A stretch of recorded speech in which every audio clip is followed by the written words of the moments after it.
Est-ce que l'incontinence urinaire fait-elle naturellement partie du processus de vieillissement? On estime que l'incontinence n'est pas l'un des phénomènes du processus de vieillissement normal. Par exemple, en France, elle touche plusieurs millions de personnes d'âge adulte. On parle d'une personne sur 5 de plus de 65 ans, jusqu'à 50% des femmes âgées de 45 ans et plus, et environ 16% des hommes de plus de 40 ans. N'existe-t-il qu'un type d'incontinence? Il existe de nombreux types d'incontinence. On observe plus couramment certains types, comme l'incontinence à l'effort par impériosité ou par regorgement ou mixte. On rencontre moins fréquemment certains autres types, à savoir l'incontinence fonctionnelle, l'incontinence totale, l'incontinence réflexe et l'incontinence transitoire.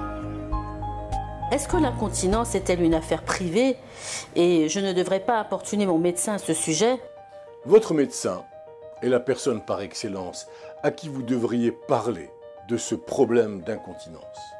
La formation d'un médecin lui permet d'entendre et de comprendre les troubles associés à cette incontinence. Et lorsqu'il aura posé le diagnostic du trouble sous-jacent, il sera en mesure de vous conseiller un traitement approprié ainsi que des stratégies de gestion. Alors, oui, il faut en parler à votre médecin. Est-ce que l'intervention chirurgicale est-elle inévitable en matière d'incontinence? Eh bien, la chirurgie ne constitue pas un traitement inévitable de l'incontinence.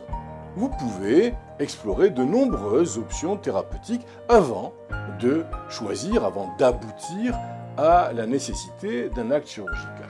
Mais il est essentiel que le diagnostic soit convenablement établi.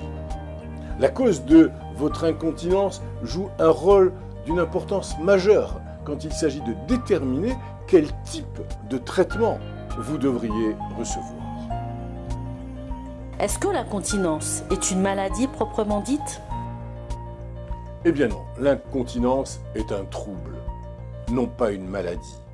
Elle peut être passagère ou permanente, et elle est symptomatique d'un problème de santé sous-jacent.